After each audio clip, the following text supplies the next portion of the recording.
enregistration.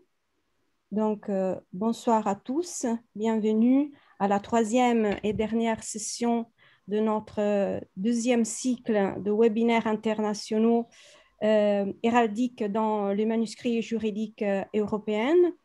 Et comme vous le savez, c'est un événement qui est organisé par l'équipe de recherche Ius Illuminatum en collaboration avec l'Institut d'études médiévales de l'Universidade Nova de Lisbonne et l'Institut portugais d'héraldique, qui est ici représenté par son président, nouveau président João Portugal, et par Miguel Seixas, qui est le co-organisateur avec moi de cet événement, et que c'est un spécialiste réputé d'héraldique, bien sûr, comme vous le savez bien, et c'est aussi membre du comité scientifique de notre équipe. Pourtant, c'est une solide pilier, disons, scientifique de notre travail d'investigation dans l'équipe.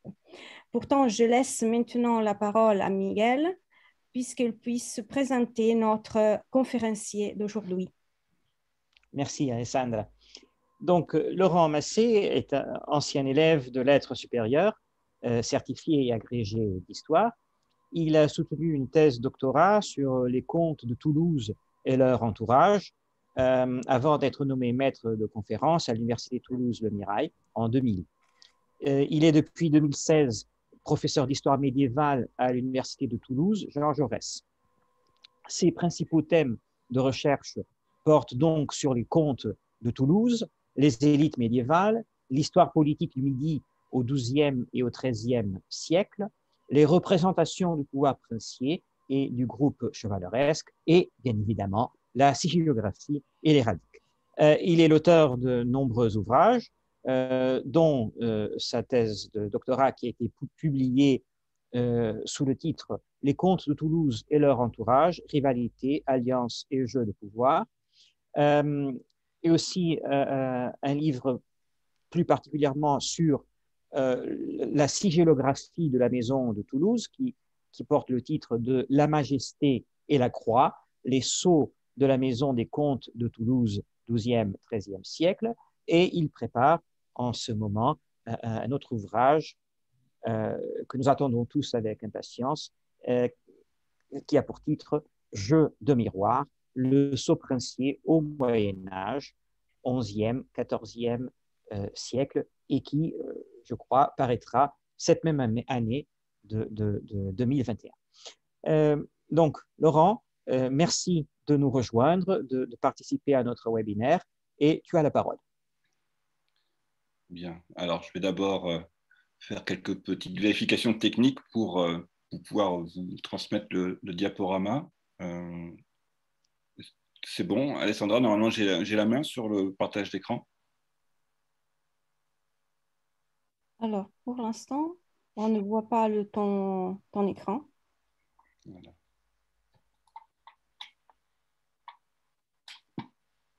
Tu as déjà essayé en bas, Laurent, de partager ton écran? Alors là, normalement, le partage d'écran n'a pas pu démarrer. Bon, alors, il y a quelque chose qui ne va pas.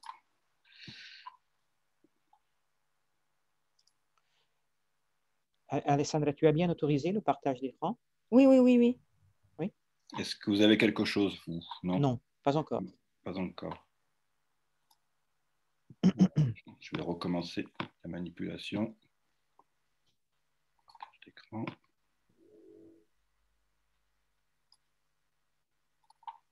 Voilà, maintenant, oui. Voilà, ouais, ça y est. Parfait. Voilà, c'est ça. C'est bon, vous avez le plein écran parfait, Laurent. Parfait, oui, parfait. Oui. Bon, très bien. Très bien. Alors, merci beaucoup à l'équipe Ius Illuminatum de m'accueillir, et merci beaucoup à Maria Alessandra Bigliotta de m'avoir proposé cette intervention très particulière, je l'avoue, puisque c'est une sorte de levée de rideau pour un match amical, je l'espère, puisque dans 4 heures, nous allons nous affronter, le Portugal et la France, sur un terrain de gazon. Mais ce soir, en ce qui nous concerne, il n'y aura pas de vainqueur ni de vaincu, et c'est vraiment une intervention très amicale de ma part pour parler et unir nos deux beaux pays en parlant de sigillographie. Donc voilà, le calendrier a fait que nous sommes dans un contexte très sportif. Alors, je vous propose quelques regards, effectivement, sur l'héraldique sigillaire des princes du Midi de la France pour le XIIe et le XIIIe siècle. Alors, même s'ils apparaissent en couverture sur vos écrans, je ne parlerai pas des comtes de Toulouse et de la croix raymondine, même si j'en ai grandement envie, bien évidemment, mais j'ai beaucoup écrit sur le sujet, comme l'a rappelé Miguel, et donc je ne vais pas revenir sur un ouvrage qui est facilement accessible et que vous pouvez aisément trouver. Je souhaiterais davantage vous proposer quelques dossiers correspondant à plusieurs articles qui vont paraître très prochainement, sans doute à la fin du mois ou début du mois de juillet, ou à des analyses en cours, des workshops, comme on appelle, work in progress, comme on l'appelle maintenant. Et donc, je vous propose 3 analyses différentes qui permettront d'illustrer des cas singuliers, mais qui ne sont pas pour autant des singularités du Midi. J'insiste sur cet aspect-là. Je ne veux pas montrer une quelconque singularité méridionale qui n'aurait pas qui ne signifierait pas grand-chose, mais vous montrer plutôt la grande souplesse et voir la malléabilité de l'héraldique sigillaire au XIIe et XIIIe siècle, selon ici des stratégies qui sont des stratégies matrimoniales et féodales, et qui vont d'ailleurs souvent de pair, et qui ont été menées par différents chefs de lignage. Donc, ce sont 3 dossiers que je vais vous présenter, 3 dynasties princières, ou presque. On verra que le dernier cas n'est pas vraiment princier, mais voilà, pour vous montrer un petit peu la singularité, enfin, les différences qu'on peut éventuellement proposer à notre sagacité et à notre étude. Alors, une petite carte pour vous permettre de vous familiariser avec ce Midi de la France, en essayant d'avoir une perspective ibérique ou semi-ibérique, puisque je vous mets une carte ici de la grande couronne d'Aragon telle qu'elle a existé pendant 9 mois, de janvier à septembre 1213, avant la fatidique bataille de Muret, qui a mis fin à tous les espoirs, on va dire, occitans et aragonais, catalans et aragonais. Donc cette grande couronne d'Aragon, ici c'est une carte qui a été faite par mon ami Martín Elvira Cabrera de l'Université de Madrid. Et les 3 exemples que je vais vous présenter, ce sont des exemples princiers à travers les vicomtes qu'on appelle les Trincavel, j'y reviendrai à plusieurs reprises, qui sont vicomtes de Béziers, donc cette zone, ce territoire ici, le BDRS, c'est-à-dire la région de Béziers. Donc vous voyez une vicomté méditerranéenne, en bordure de Méditerranée. Ces vicomtes de Béziers sont aussi vicomtes d'Albi ou de l'Albigeois. Donc, vous voyez une zone qui va plus vers l'ouest, qui encadre la région toulousaine. Mais ces vicomtes de Béziers et d'Albi ont aussi cumulé la vicomté de Carcassonne, ce qu'on appelle donc aussi le Carcassès. Et enfin, une zone qui touche les Pyrénées, qu'on appelle le Razès, et qui concerne la région de Limoux. Donc, sur cette carte, vous voyez que c'est cette zone de couleur brique toulousaine, presque, couleur rouge ou orange foncé, donc qui concerne, vous voyez, une principauté un peu éclatée, mais qui, bien évidemment, viennent contester l'autorité des comtes de Toulouse, qui se trouvent donc frontaliers à plusieurs reprises avec ces vicomtes. Le deuxième exemple que j'aborderai par la suite, c'est le cas des comtes de Foix, donc cette fois-ci une principauté beaucoup plus pyrénéenne et plus orientée justement vers la Catalogne et l'Aragon, les comtes de Foix qui ont été assez peu étudiés, mais j'ai repris le dossier récemment et vous allez voir qu'il est assez passionnant en termes de pratique d'héraldique sigillaire.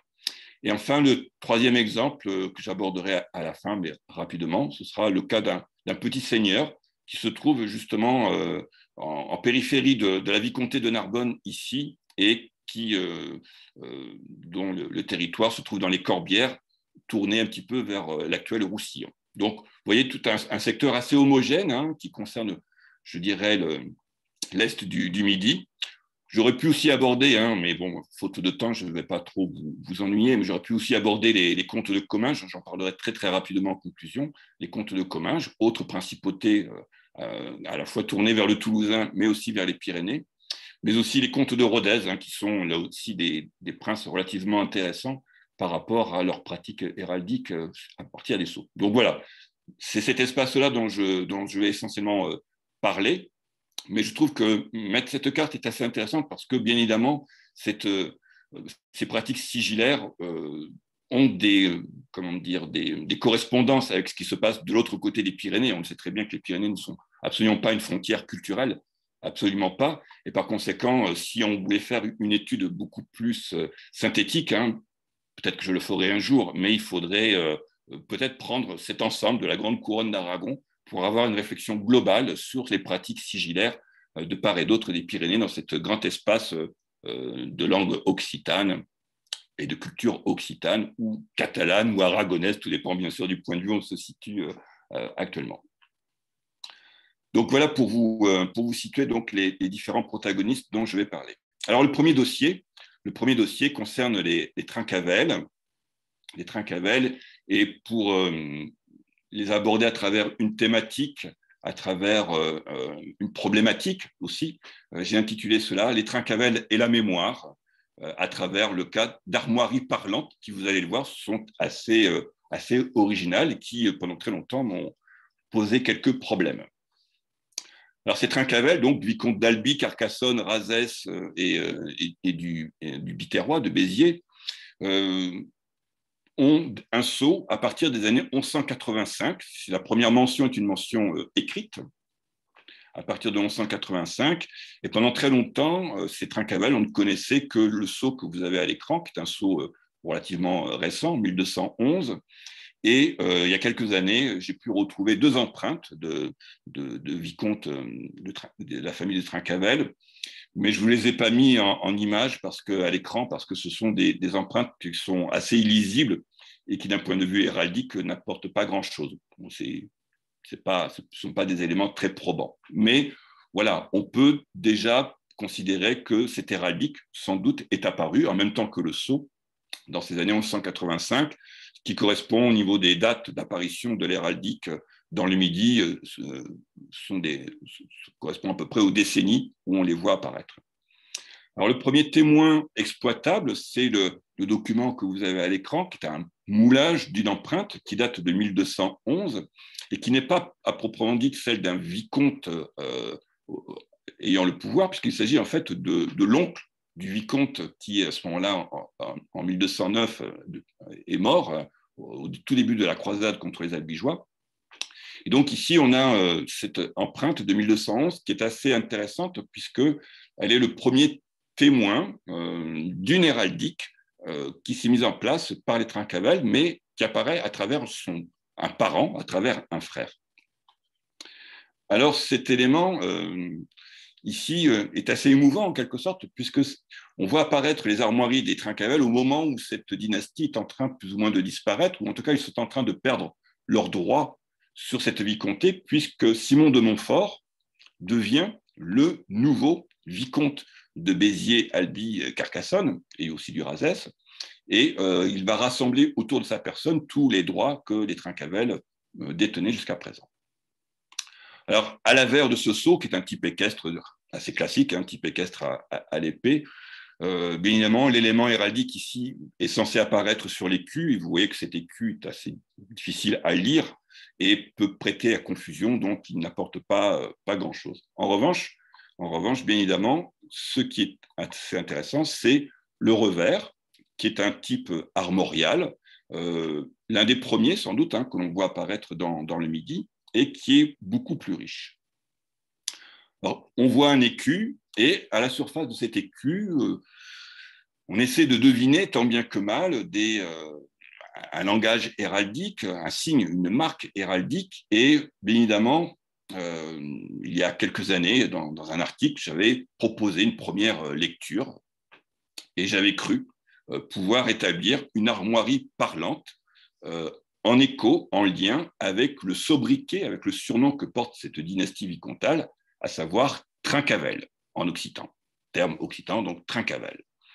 Et j'en avais déduit que la forme que l'on voit apparaître dans le registre supérieur, ici, dans le registre plus ou moins médian, puis dans le registre inférieur qui est très effacé, j'en avais conclu que je voyais des espèces de petits radis, de petites raves qui étaient symboliquement tranchées par des petites faces qui apparaissaient donc régulièrement à 3 reprises.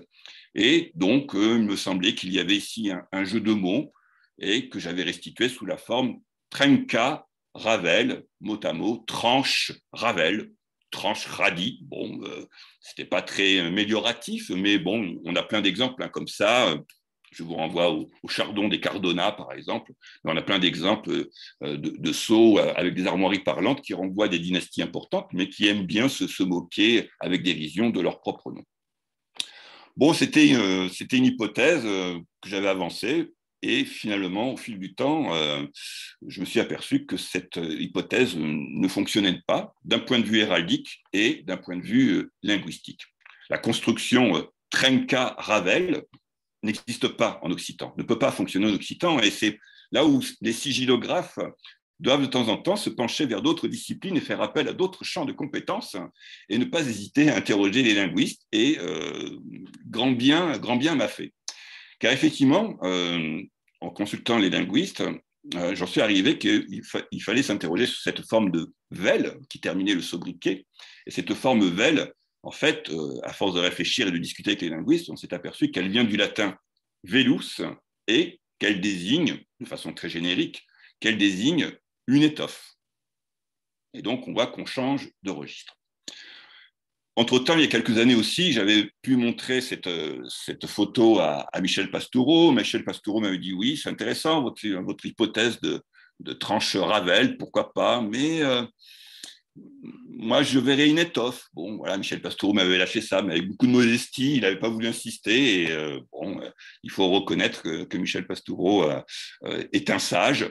Et bon, voilà. Mais l'idée m'était restée un petit peu derrière, un peu dans la tête, mais bon, j'avais un petit peu de mal à adhérer. Et puis après, j'ai montré cette image à Valérie Dumoulin, qui s'y connaît bien en héraldique. Et puis, à force de regarder ensemble cette image, au bout d'un moment, elle me dit « Mais non, ce ne sont pas des radis, ce ne sont pas des raves, c'est une fourrure, c'est du verre, V-A-I-R, du verre. » Et c'est vrai qu'on a du mal. Hein. Il faut vraiment que l'œil fasse un exercice pour voir du verre, parce que nous sommes habitués à voir le verre différemment. Alors, voyons du verre classique. Effectivement, nos regards parfois sont fortement influencés par notre connaissance ou par notre fréquentation des manuscrits. Et c'est vrai que le verre héraldique classique se présente sous cette forme-là, avec une couleur plutôt gris qui tire sur le bleu, avec ses taches blanches. Et bien sûr, le thème le plus courant, hein, c'est la Charité Saint-Martin, où on voit très bien le saint en train de découper avec son épée son manteau, fourré donc de verre. Détail qu'il faut bien retenir pour la suite de mon propos, où on voit que le côté extérieur du manteau est recouvert de soie ou de laine rouge. Et donc, il y a cette dialectique, hein, du rouge, de la soie rouge vers l'extérieur et du vert pour l'intérieur. Bon, après, voilà, on a d'autres exemples. Hein. Il est assez fréquent de voir les rois avec une encolure de verre, ou de voir d'autres membres de l'aristocratie avec des manteaux fourrés de verre, mais aussi des chapeaux. Là, cette fois-ci, on retourne la fourrure, hein, pour la faire apparaître à l'extérieur. Donc, il est vrai que ce verre, c'est celui qui occupe généralement notre esprit, que l'on voit le plus régulièrement, et on pense toujours à cette couleur bleue et blanche pour désigner le verre. C'est vrai que quand on pense au sceau des Trencavel, bon, on a un petit peu de mal à faire le lien. Il faut se pencher, après, il faut sortir un petit peu du Moyen-Âge et voir à quoi ressemble du verre actuellement. Et en cherchant un petit peu, en fait, je m'aperçois que les Russes qui continuent à produire des étoffes de verre, le verre réaliste, le vrai verre, en fait, ça ressemble plutôt à ça. Et vous voyez que là, il y a une différence par rapport au code institué dans l'iconographie, je dirais, classique médiévale. Donc, vous avez ici à gauche une très jolie panne de verre, hein, et on peut considérer aussi, on comprend mieux aussi que ces manteaux étaient très très lourds, et on comprend aussi très bien maintenant ce geste de l'aristocratie, notamment sur les sceaux féminins, où les femmes de la main gauche retiennent les lanières du manteau, parce que ce manteau est très, très lourd et a tendance à basculer vers l'arrière. Hein, et donc, on comprend ce geste qui est un geste un peu technique, qui va être codifié, certes, mais au départ, il faut quand même partir de la matérialité des choses. Donc, vous voyez que ce manteau de verre, en fait, correspond à quelque chose qui tire vers l'anthracite, le gris un peu noir, avec ces taches de couleur blanche qui sont loin d'être aussi normalisées qu'on pourrait le croire. Et on le voit très, très bien ici avec deux autres exemplaires, avec différentes nuances de noir et de gris, dont on sait maintenant qu'il y en a au moins à peu près 50, d'après ce que la littérature a tendance à nous dire. Et enfin, on voit aussi une autre variante, à savoir l'utilisation d'écureuils qui ont encore un pelage roux. Et c'est aussi intéressant de voir que finalement, on est assez éloigné du bleu. Alors après cette petite digression sur les pannes et les fourrures, revenons au Trincavel. Et si je mets côte à côte maintenant un extrait d'un manteau contemporain constitué de ces différentes fourrures de petits gris et autres écureuils, et si je place mon écu plus ou moins agrandi, eh bien oui, je peux constater que les formes creuses ici correspondent aux taches blanches et que les formes en relief, il faut les voir différemment, il faut inverser le regard. Et ça correspond en fait à l'alternance ici des peaux noires. Et ce que je prenais pour des petites faces, ce ne sont pas des faces, ce sont les bourrelets de couture, des tirs, c'est-à-dire des rangées de peau qui ont été superposées. Donc, effectivement, Michel Pastoureau et Valérie Dumoulin ont eu raison d'insister. C'est bien du verre, c'est bien une peau, c'est bien une fourrure qui recouvre la surface de l'écu de cette famille Trincavel telle qu'elle apparaît au début du XIIIe siècle. Donc, bien évidemment, cela m'a obligé à revenir sur le nom, sur ce sobriquet, pour faire le lien avec cette fourrure que je voyais apparaître. Et effectivement, j'ai eu confirmation auprès des linguistes. Effectivement, Trincavel, il ne faut pas le traduire par tranche-bien, il ne faut pas le traduire par casse-noisette, parce que certains ont pensé que c'était Trenca avelanam, tranche-noisette, mot à mot. Ouais, mais bon, là non plus, d'un point de vue linguistique, ça ne fonctionne pas. Donc, ces Trincavel, si on blasonne, portent de verre plein. Ils portent de verre plein. Et leur surnom, on peut le traduire en français par tranche-toison, celui qui coupe une fourrure. Et on comprend bien que le choix héraldique ici correspond à un écho, à une correspondance, est une armoirie parlante du surnom donné à cette famille Trincavel. Alors, dans ce travail, bien sûr, je suis allé rechercher un petit peu d'où vient qui est le premier à porter ce nom. En fait, le tout premier s'appelle Raymond, surnommé donc Trincavel, en 1070, donc ça nous fait remonter à la seconde partie du XIe siècle. Et cet ancêtre éponyme, qui va donner le surnom de cette famille, eh bien, on peut partir dans cet espace d'imagination que parfois l'historien médiéviste peut se permettre, puisque, en l'occurrence, je n'ai pas de chronique, je n'ai pas de texte qui me permet de l'infirmer, de le confirmer. Mais, vu le surnom, vu le thème héraldique qui est repris 150 ans plus tard, on peut imaginer que cet ancêtre a obtenu ce surnom à la suite d'une victoire militaire. C'était un guerrier trancheur de l'épée, bien évidemment, mais que ce jour-là, sans doute, il a obtenu un trophée. Et que ce trophée, on peut se dire, par extension, qu'il a, dans le cadre d'un affrontement militaire, il a tranché le manteau d'un prince, peut-être d'un comte. Hein, il y a suffisamment de guerres qui opposent les différents barons locaux à cette époque-là, et que donc il a tranché un manteau fourré de verre et qu'il en a fait son attribut, et que cet attribut a été repris par la suite par toute sa descendance. Alors, un dernier document me permet d'aller peut-être dans ce sens-là, même si je ne peux pas l'assurer de façon définitive, mais je vais faire appel une fois de plus au manuscrit, parce que si on s'intéresse au sceau, il faut néanmoins ne pas négliger les autres supports de l'image, parce que ce sont aussi des images que l'aristocratie a bien en tête. Vous avez ici un folio d'un document que certains d'entre vous connaissent très bien, qui est la célèbre Bible du cardinal Maciejowski, qui est une Bible du milieu du XIIIe siècle. Vous avez ici le folio 33. Et ce folio 33 illustre une scène biblique qui a tout particulièrement retenu mon attention. On est dans le premier livre de Samuel, et dans ce passage, on nous fait part d'un conflit qui oppose d'un côté le roi d'Israël, Saül, à David. Et le roi d'Israël, Saül, poursuit David. David est obligé de se révolter en quelque sorte contre son roi qui se comporte plutôt mal avec lui. Et David et ses troupes viennent se réfugier dans une montagne, poursuivis par les troupes du roi Saül. Et à un moment, David et ses hommes se réfugient dans une grotte. Et le roi Saül, ayant la nécessité de satisfaire un besoin naturel, rentre dans la grotte pour se soulager. Les hommes de David disent « c'est l'occasion de mettre la main sur ce roi, de s'emparer du roi ». Certains même disent « tu vas tuer le roi ».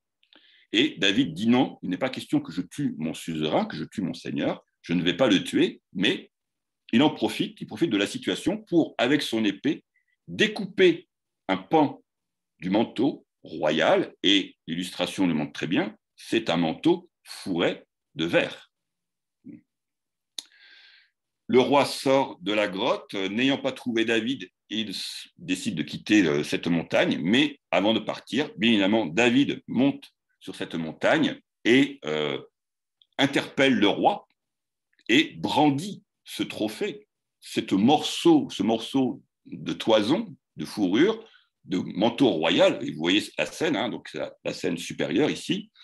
Il montre cette étoffe, et le roi et son entourage se trouvent fort contris, hein, car bien évidemment, c'est une scène d'humiliation, mais qui aurait pu être dramatique pour le roi.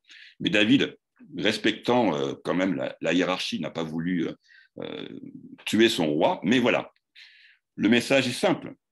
David n'est pas roi, mais sans faire un mauvais jeu de mots, il a l'étoffe d'un roi. Il a l'étoffe d'un roi. Et c'est ce qui va se passer par la suite, bien évidemment. Alors, bien évidemment, la question qu'on peut se poser, est-ce que l'entourage de Trincavel, dans les années 1070, connaissait cette scène ? On peut émettre l'hypothèse, mais on sait qu'il y a des ecclésiastiques, des clercs dans l'entourage des princes, et que sans doute cet épisode, qui est un épisode qui devait résonner dans la conscience aristocratique, on est à une période où on passe son temps à se battre, au XIe ou XIIe siècle, et on le sait très bien dans la littérature du XIIe siècle, toutes les chansons de gestes posent cette question. Jusqu'où peut-on être fidèle à un roi ou un suzerain qui se comporte mal avec ses vassaux ? Donc cet épisode biblique, il résonne, bien évidemment, il fait partie des questions que se pose cette aristocratie localement, et bien évidemment, c'est ce qui m'amène à penser que sans doute le Trincavel du départ, le Trincavel de 1070, a sans doute remporté une victoire face à un de ses suzerains, peut-être le comte de Toulouse, peut-être le vicomte de Narbonne. Bon, les chroniques ne nous le disent pas, mais toujours est-il que c'est sans doute cela qui est à l'origine de ce surnom et qui va être à l'origine par la suite, bien évidemment, de cet emploi héraldique, cette fourrure qui permet donc de faire la réputation de ces hommes dits tranche-toison. Alors après le sceau que je vous ai montré tout à l'heure de 1211, il faut attendre pas mal de décennies avant d'avoir une nouvelle empreinte de sceau émanant de cette dynastie des Trincavel. Lorsque le vicomte meurt en 1209, son fils a 2 ans, 3 ans, il est tout petit, il est pris en tutelle par le comte de Foix, et puis surtout, c'est Simon de Montfort, puis Amaury de Montfort qui deviennent vicomtes de Carcassonne, d'Albi et de Béziers, et par conséquent, il y a une coupure dynastique. Véritablement, c'est une dynastie exogène qui s'installe dans cette région, et par conséquent, le vicomte en titre, le vicomte légitime, est obligé de se réfugier en Aragon. Il est placé sous la protection de Jacques Ier d'Aragon, et pendant plusieurs années, d'ailleurs, il va être élevé là-bas et il va participer même à la Reconquista. Il va aider Jacques d'Aragon à prendre Valence. Et donc, ce vicomte va s'illustrer de l'autre côté des Pyrénées. à 2 reprises, il va essayer de reprendre Carcassonne. En fait, on comprend qu'il participe à cette reconquête pour accumuler du butin et espérer reconquérir Carcassonne, qui est la capitale, je dirais, de l'ensemble des vicomtés qu'il est censé administrer. Or, en 1226, Carcassonne devient une sénéchaussée royale. Le roi de France va implanter un représentant local à Carcassonne, et Carcassonne devient, entre guillemets, française, en tout cas capétienne. Et par conséquent, ça va être une principale difficulté pour le vicomte. Il va échouer, il ne va pas rester très longtemps à Carcassonne, il va être obligé de repartir en Aragon, et puis il va y avoir une deuxième tentative en 1240, où Trincavel va lever des troupes pour essayer de reprendre Carcassonne.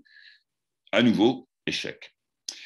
C'est durant cette période, sans doute au début des années 1240, au moment où il cherche à s'emparer de Carcassonne, que ce vicomte Trincavel va établir une première matrice de sceaux, dont on a ici un témoignage à travers ces 2 moulages qui datent de l'année 1247. Alors, quand on regarde actuellement l'héraldique des vicomtes, je m'aperçois des dégâts faits par ma première hypothèse, puisque tout le monde maintenant met des petits radis ou d'autres végétaux sur les armoiries. Mais vous allez comprendre qu'à l'issue de cette présentation, il va falloir tout modifier.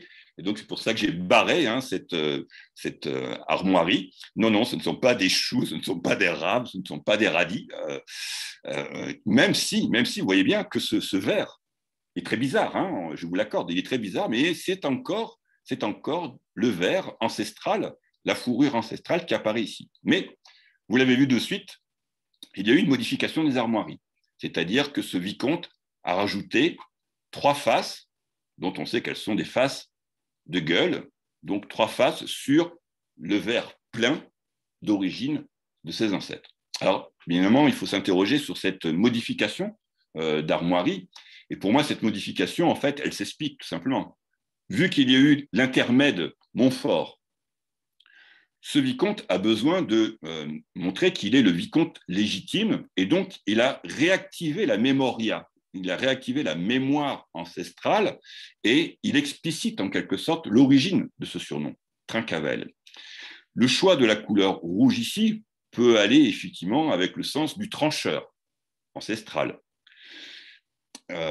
Et en fait, il faut bien voir que le fait qu'il met 3 faces, le chiffre 3 ici n'est pas anodin. Trinicare, en latin, veut dire trancher. Et avec tri, bien évidemment, il y a la notion de 3. Donc, 3 faces, ça s'explique, ça renvoie au fait de trancher. Mais la couleur rouge aussi, selon moi, renvoie au pan extérieur du manteau fourré, comme on l'a vu tout à l'heure. Et donc, on voit qu'il y a eu quand même une réflexion sur le chiffre 3 et aussi sur la couleur de ces faces. Et ces faces, effectivement, viennent, par leur position horizontale, viennent trancher symboliquement ce panneau de verre, ce pan de verre qui était le pan de verre initial. Donc, on voit que cette modification des armoiries dans les années 1240, par le descendant qui a du mal à s'affirmer dans la région, qui ne parvient pas à reprendre sa capitale, on voit qu'il y a tout un discours héraldique qui est un discours de la mémoire, un discours des ancêtres, mais en même temps un discours qui a besoin d'être réactualisé parce que ce vicomte est absent de son territoire. Et donc, il réexplicite, il réexplique l'histoire ancestrale des Trincavel. Et enfin, un deuxième détail, si vous regardez la légende de la face de gauche ici, vous avez l'abréviation pour Sigillum et vous avez Sindit Veli. C'est-à-dire que le graveur du sceau a transcrit, je dirais même, a traduit en latin l'occitan. Tranche, toison, il l'a traduit en latin, cindere, le verbe cindere, ça veut dire couper, trancher. Sindit veli, mot à mot, celui qui tranche la fourrure, celui qui tranche la toison. Alors c'est étonnant, puisque le commanditaire de la matrice, ici, c'est Trincavel. Mais ça signifie, alors c'est une autre hypothèse que j'avance, je pense qu'il ne l'a pas fait faire en pays occitan, il ne l'a pas fait faire sur ces terres, il l'a fait faire sur une terre où on ne comprenait plus trop justement l'origine de son surnom, et donc il a fallu qu'il l'explique, et le graveur a dit « Ah, mais d'accord, donc en latin, c'est celui qui tranche », donc il a transcrit. Donc je pense que cette matrice de sceau a été réalisée en Aragon, territoire où se trouve à ce moment-là Trincavel. Et donc, c'est aussi intéressant de voir que c'est une matrice qui est conçue en dehors de l'espace ancestral patrimonial et où il y a toute une histoire à nouveau à raconter, à faire comprendre. Et on voit que l'histoire est en train de perdre du terrain. Puis enfin, un troisième détail, mais je ne vais pas trop m'attarder là-dessus, qui me surprend parce que c'est la seule occurrence que j'ai d'une masse d'armes sur un sceau dans le midi de la France. Et ayant présenté cette image à des spécialistes de l'armement, tous m'ont dit mais c'est une masse d'armes d'origine turque, ce n'est pas une masse d'armes occidentale, et c'est des masses d'armes qu'on peut trouver dans la péninsule ibérique, et sans doute que là aussi, c'est peut-être une masse d'armes qui vient d'Al-Andalus et qui sans doute vient illustrer la participation de Trincavel à la Reconquista. Et donc, vous voyez que par ces petits détails, on comprend un peu mieux le parcours très singulier de ce vicomte. Mais c'est une histoire triste, je suis désolé, c'est une histoire triste, celle des Trincavel, parce que je vous ai montré tout à l'heure donc le sceau qu'il avait en 1247, et on le voit apparaître, ce sceau en 1247, on le voit apparaître en France au moment où Trincavel abandonne ses droits au roi de France. Je reviens à l'image précédente, cette image, on la voit pour la dernière fois au moment où elle va disparaître. En 1247, Trincavel va à Paris, reconnaît devant le roi de France qu'il ne peut plus revendiquer la vicomté de ses ancêtres, et donc le roi de France lui demande de briser sa matrice. Et Trincavel dit dans l'acte « Je scelle avec mon ancien sceau, celui dans lequel je disais que j'étais vicomte », donc c'est l'image que vous avez ici, là, les deux faces que vous avez ici, et donc il brise cette matrice, il ne pourra plus sceller avec ses armoiries et avec ce nom, puisque le roi lui donne une nouvelle matrice, mais c'est une matrice monoface et non pas biface. Elle ne fait plus 60 mm ou 70 mm, mais elle fait 40 mm. Elle n'a plus qu'une seule face. Et regardez attentivement les armoiries. On retrouve certes les trois faces de gueule que l'on devine, mais ce que entre ces faces, ce n'est plus du verre, mais c'est de l'hermine telle qu'elle apparaît dans ces années 1250, une hermine, pareil, pas toujours évidente à identifier, mais voilà. Donc, on a ici une matrice qui a été faite par les services du roi de France à la chancellerie royale et qui ont demandé à modifier les armoiries ancestrales de Trincavel. La légende montre Sigillum Trincavelli, sceau de Trincavel, il n'y a plus de titre vicomtal. Et donc, on voit que non seulement Trincavel est dépossédé de sa terre, il est dépossédé de ses armoiries ancestrales, et donc que son nom ne signifie plus grand-chose. Certes, il pourfend encore une étoffe, mais ce n'est plus du verre.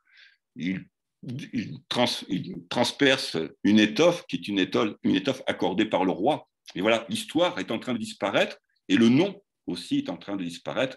Et par conséquent, on voit très bien ici toute la portée du langage héraldique et à quel point le sceau est un support important, et que pour Trincavel, c'était le seul support. C'était le seul support de son histoire, de son héraldique, dans une terre qui était en train de lui échapper. Alors, on va finir quand même sur une petite note positive pour Trincavel. Il reste un vestige de l'histoire de Trincavel, mais ce vestige n'est pas en Occitanie, il est dans la péninsule ibérique. Certains d'entre vous connaissent sans doute les peintures du château d'Alcanis en Aragon, château qui appartient à l'ordre d'Alcantara. Ce sont des peintures, alors, je sais qu'il y a tout un débat de la part des historiens de l'art. En fait, le chantier s'est déroulé sur plusieurs décennies, mais ce sont des peintures de la fin du XIIIe, pour certaines du début du XIVe. On a plusieurs scènes de combat, et vous avez ici une scène qui regroupe le lignage des Luna, il est facile à identifier avec leur lune échiquetée ici. Mais si on zoome sur cette partie ici, je vous ai mis l'agrandissement là, on a un porte-étendard, on a un chevalier qui porte l'étendard des Luna, donc ça veut dire qu'il est au service des Luna. Mais quand on regarde la housse de son cheval et la cotte d'armes, on retrouve les trois faces des Trincavel, et on retrouve alors des hermines, du verre. Là, franchement, j'aurais du mal à me prononcer. Je pense que le peintre lui-même a eu quelques difficultés. Bon, il a voulu signifier une fourrure quelconque, mais bon, voilà, il s'agit bien ici de ce dernier Trincavel. Et c'est intéressant de voir qu'au début du XIVe siècle, il y avait encore une petite mémoire qui survivait avec les armoiries de ces Trincavel qui se sont illustrées dans la conquête de Valence, mais dont l'héritage mémoriel et héraldique disparaît au cours du XIIIe siècle. Donc voilà pour ce premier dossier des Trincavel, vous voyez, et qui invite aussi à la modestie. Hein. Il faut revenir sur certaines hypothèses et il faut ne pas hésiter à travailler avec les historiens de l'art, avec les linguistes, etc. Il faut vraiment s'interroger sur ces sobriquets, ces armoiries parlantes. Et il faut faire appel aussi à des personnes un peu extérieures pour pouvoir parfois guider notre regard qui est fortement imprégné par certains codes qui sont parfois ceux des enluminures, par exemple, ou de la peinture des manuscrits. Alors, deuxième dossier, toujours un dossier princier. On va se déplacer cette fois-ci, on va aller du côté de Foix. Et cette fois-ci, la thématique que j'ai retenue, c'est les liens du sang, hein, montrer l'impact qu'ont les liens du sang sur l'héraldique sigillaire, et notamment le rôle des femmes, véritablement, qu'on a un petit peu trop tendance à occulter, mais qui, pour moi, plus j'avance dans mes travaux sur l'étude des sceaux et surtout des grandes dynasties, plus je m'aperçois que le rôle des femmes est fondamental dans la transmission héraldique ou d'une certaine mémoire héraldique. Et vous allez voir qu'avec les Foix, on a ici un certain nombre d'exemples relativement saisissants.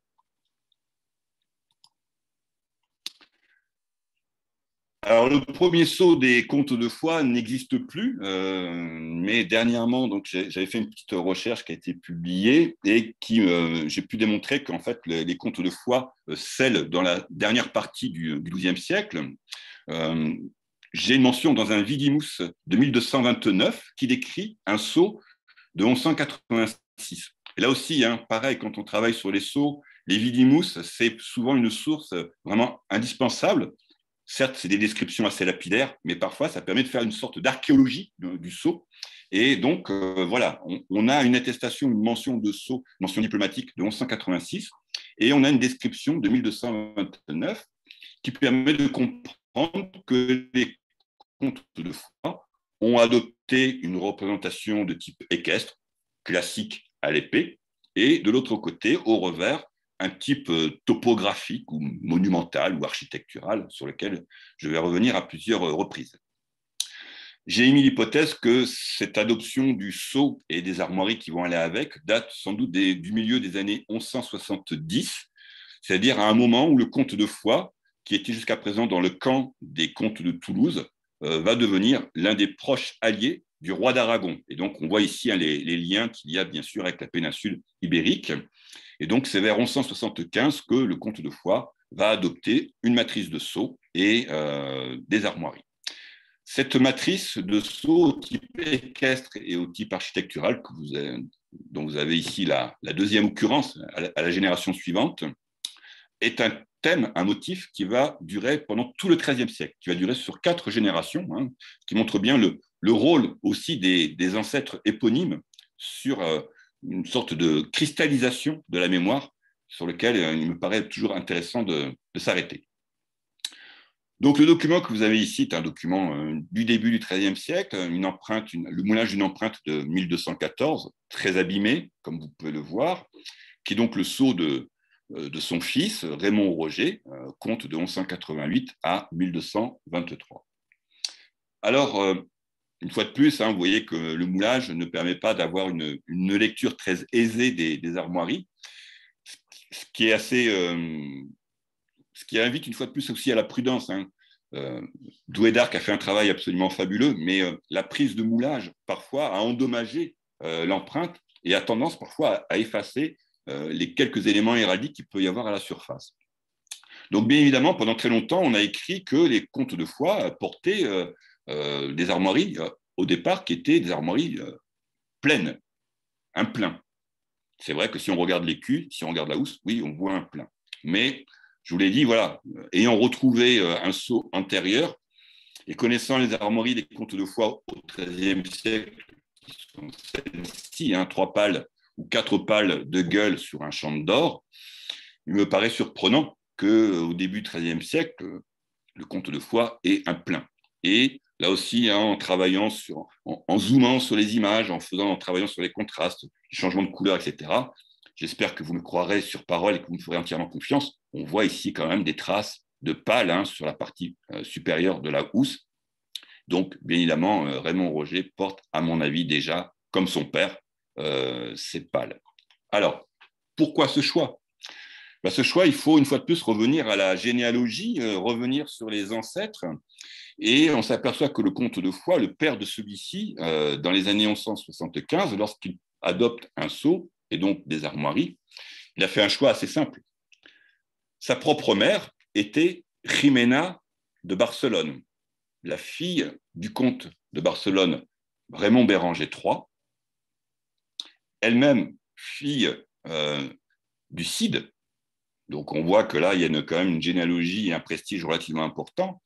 Et quand Raymond Roger adopte un sceau et des armoiries dans les années 1175, 3 ans auparavant, en 1172, Alphonse II est devenu roi d'Aragon, et donc la maison de Barcelone a accédé à un rang royal, et bien évidemment pour le comte de Foix, qui est le cousin du roi, parent du roi, descendant direct de Jimena, bien évidemment, l'adoption des armes de Barcelone était assez logique et montre aussi, bien évidemment, son orientation politique et sa volonté de se distinguer des comtes de Toulouse.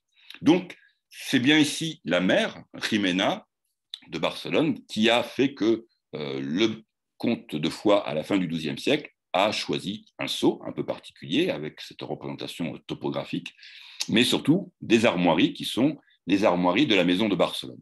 Alors, au XIIIe siècle, tout cela va se normaliser, on va jouer sur le nombre de pales, mais vous le savez autant que moi, au XIIe siècle et même encore au début du XIIIe siècle, le nombre de pales dans la maison de Barcelone comme dans la maison de Foix n'a aucune signification. Et donc, une fois de plus, je crois qu'il faut être très prudent là aussi lorsqu'on blasonne et ne pas figer, ne pas cristalliser les armoiries du XIIe et de la première moitié du XIIIe siècle. Il faut être très prudent et autant que possible rester au plus près des sources de l'époque pour ne pas faire de petits contresens ou d'anachronismes. Alors, le revers de ce sceau, on voit qu'on a un fleuve ou une rivière avec ses petits ondoiements en bas. On voit qu'on a une colline, un roc, un piton rocheux. Puis on distingue ici une tour d'allure romane avec des baies géminées, une courtine crénelée et, bon, pas de chance, l'autre partie du sceau est cassée. Mais on peut imaginer aisément une symétrie avec une autre tour ici, ce qu'indiquent bien évidemment les sceaux de la suite du XIIIe siècle. Cette représentation ici d'une ville n'est pas du tout une représentation archétypale, ce n'est pas une figuration juste pour orner, c'est le château de Foix. C'est le château de Foix. Donc, on a ici une topolignée qui s'affirme par l'héraldique, la maison de Barcelone, mais en même temps avec un ancrage local, un ancrage territorial, qui est le château de Foix, et avec donc cette particularité de 2 tours et une courtine crénelée, avec une maçonnerie classique pour l'époque romane. Alors, je vous ai mis une très belle photo très romantique du château de Foix. C'est pour vous inviter à venir faire du tourisme en Occitanie, mais et puis ça change des châteaux cathares aussi. Et si vous enlevez de votre champ de vision cette 3e tour, qui est une tour plus récente, qui est une tour 14e, si vous faites abstraction de cette tour, eh bien oui, vous regardez, vous avez ce beau piton rocheux, et vous avez effectivement, si on prend cet angle de vue, vous avez les 2 tours reliées par cette courtine crénelée. Alors, je ne veux pas dire que le sceau est un sceau réaliste, néanmoins, il renvoie à une certaine réalité qui est le château, le palais comtal, qui est l'endroit où le lignage prend corps et où le lignage s'inscrit dans le paysage. Et donc, c'est assez intéressant pour cela de voir qu'il est signifié aussi à travers le sceau. Alors, ce sceau, je l'ai dit, il est abîmé et on parvient à le lire mieux à la génération suivante. Donc, on est la 3e génération de sigillants avec le comte Roger Bernard II, de 1223 à 1241, moulage qui correspond à l'année 1229. Et donc là, on a la confirmation que voilà le schéma type suit celui du grand-père, représentation équestre. Là, les pâles, c'est assez évident, sont bien présents. Donc, on a bien les pâles sur la housse et sur cet écu. Et on voit bien la deuxième tour, hein, effectivement, en symétrie, sur le piton rocheux qui désigne foi. Alors, pas de chance, là, une fois de plus, hein, l'empreinte est cassée dans sa partie supérieure, mais si je regarde bien attentivement entre les deux tours, je vois une patte avec quelques griffes, je vois une patte postérieure, je devine ici une patte antérieure avec quelques griffes. Bon, je vois bien qu'il y a un motif qui est représenté, mais qui est difficile à lire, puisque l'empreinte est brisée.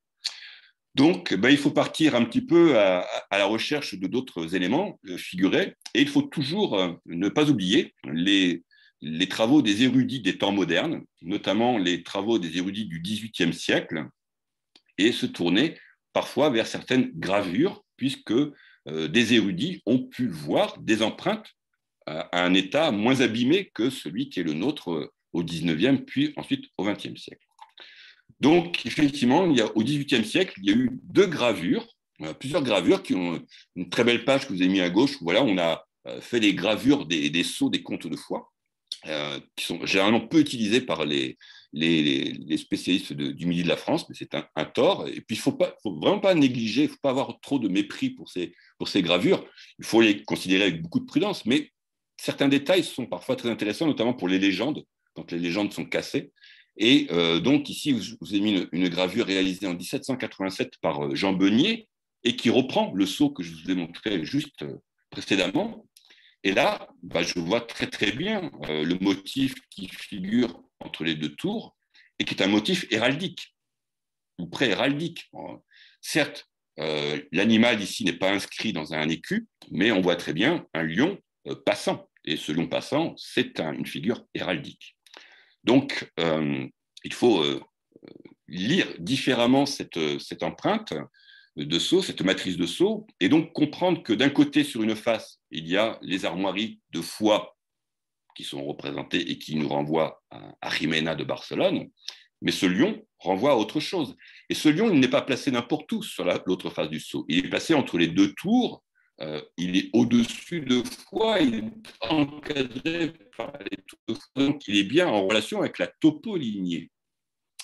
Et donc, l'hypothèse que j'émets, qui est en cours de vérification, hein, donc c'est une espèce de scoop que je vous livre, ce lion passant, je pense qu'ici, il est en relation avec la mère de ce conte de foi, qui s'appelle Philippa, et qui, d'après certains érudits anciens, serait Philippa de Montcade. Et si on recherche un petit peu qui était cette Philippa de Montcade, en fait, elle est, à cette époque-là, elle est, par sa mère, héritière d'une vicomté, qui est une vicomté gasconne, qui est la vicomté de Gabaret. Et cette vicomté de Gabaret, hein, il y a trois petites vicomtés qui sont associées, Gabaret, Brullois et Béarn. Et les armoiries existantes pour ces trois principautés, qui sont représentées symboliquement par trois lions, on voit qu'il y a deux lions rampants affrontés, mais dans la partie inférieure, qui correspond à la principauté de Gabaret, on a ce lion de sable passant qui pourrait être sans doute l'évocation pour ce conte de foi des droits dont il peut hériter par sa mère sur cette petite principauté gasconne. Et donc, ici, hein, je pense que ce lion ne renvoie pas du tout à un sobriquet. Aucun conte de foi ne s'est intitulé Le Lion ou Cœur de Lion, comme c'était la mode à la fin du XIIe siècle. Et donc, hypothèse hein, à vérifier, mais ce serait peut-être effectivement une évocation de cette petite vicomté dont il a des droits par sa mère à travers cette inscription entre les deux tours. Et vous allez le voir, je vais vous montrer un exemple à la génération suivante qui semble indiquer qu'effectivement cet espace du sceau permettait d'inscrire de l'héraldique et de l'héraldique maternelle. Génération suivante, on a Roger IV. Roger IV, qui est le seul comte de foi du XIIIe siècle à avoir eu un sceau ante susceptum, c'est-à-dire un sceau de minorité. Il n'est pas encore comte de foi, son père est encore vivant. Et donc, il a un sceau ante susceptum assez logique, un type équestre, les armoiries de foi sur la housse et sur l'écu. Mais par sa mère, qui s'appelle Hermesinde de Castelbon. Sa mère est héritière de cette vicomté pyrénéenne de Castelbon, et Roger, par sa maman, est aussi l'héritier de cette vicomté.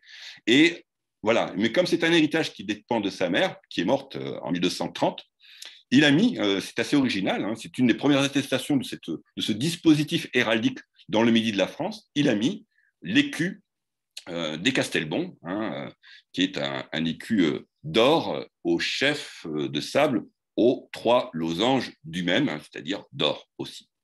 Donc, cet écu en suspension derrière la croupe du cheval, derrière la monture du cheval, montre bien les prétentions de ce comte qui ne l'est pas encore, mais qui, par sa mère, a des droits qu'il va pouvoir qu'il va pouvoir montrer et prétendre quand il deviendra comte. Bon, j'avoue que le revers est un peu décevant, hein, c'est d'une facture un petit peu hésitante, je dirais, donc soit la qualité des graveurs à froid était en baisse, soit ce sceau, il a peut-être fait faire ailleurs, je ne sais pas, mais cette empreinte me laisse un petit peu perplexe sur la qualité de la gravure. Et même le cheval, hein, ici, c'est assez surprenant. Les spécialistes des chevaux au XIIIe siècle seront assez surpris par cette race nouvelle de cheval fuchséen. On est en 1241, c'est le sceau que Roger s'apprête à abandonner parce que cette même année, son père meurt et il devient, quelques mois plus tard, il devient comte et il change de matrice pour devenir véritablement comte de Foix. Donc on a ici une empreinte assez intéressante, mais qui est un peu abîmée. On a heureusement une deuxième empreinte, voilà, elle aussi abîmée, mais qui permet d'avoir la légende et qui permet une meilleure lecture. Et donc, Roger IV, en l'espace de quelques semaines, change de matrice et modifie le dispositif héraldique sur son sceau, à l'avers type équestre de guerre classique, la housse, l'écu aux armes de Foix, et au revers, il a fait glisser l'écu de Castelbon entre les 2 tours, c'est-à-dire qu'il a repris le dispositif de son père pour montrer que par sa mère, effectivement, il était l'héritier de la vicomté de Castelbon. Donc, ce qui me permet, par un aspect un petit peu rétrospectif, de considérer que le lion qu'on voyait tout à l'heure, pour moi, est en lien avec le côté maternel, sans doute, du précédent comte de Foix. Donc, vous voyez, le type ne subit pas de modification. On revient enfin à une matrice de revers un peu plus acceptable, mais voilà, avec cet affichage, hein, de Castelbon entre les 2 tours pour asseoir en quelque sorte davantage la légitimité de ces comtes à l'héritage maternel.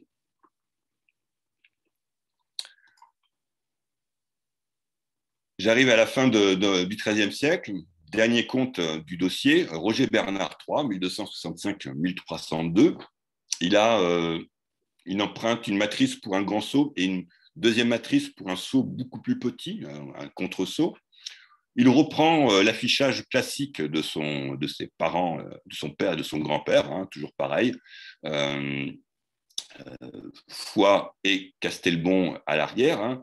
Castelbon qui apparaît aussi dans la légende, mais vous voyez que là, ici, le graveur a eu quelques difficultés à inscrire la totalité, même avec les abréviations, et donc vous avez ici, ce ne sont pas des maladresses de la part du graveur ou de la prise du moulage, vous avez un B et un I dans le champ du sceau, et en fait, hein, c'est la fin de Castriboni pour désigner donc Castelbon.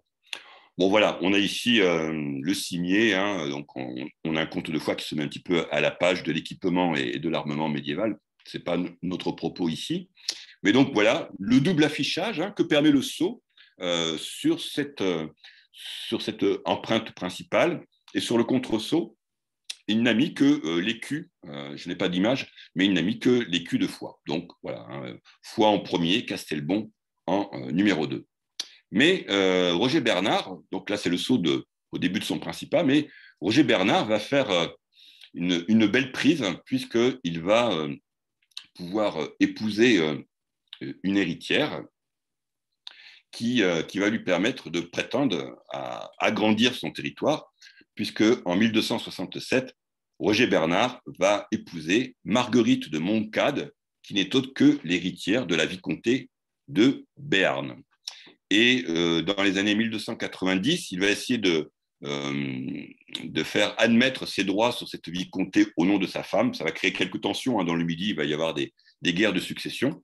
Mais Roger Bernard va changer de matrice et enfin, je dirais, adopter un affichage héraldique auquel nous sommes habitués.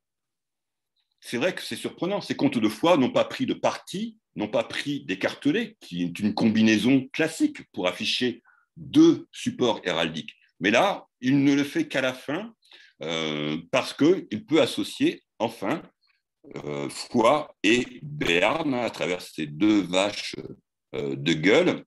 En plus, ici, au niveau des émaux et des métaux, on reste dans l'or et on reste dans le gueule. Donc, il y a une certaine cohérence héraldique, je dirais, en termes d'affichage chromatique.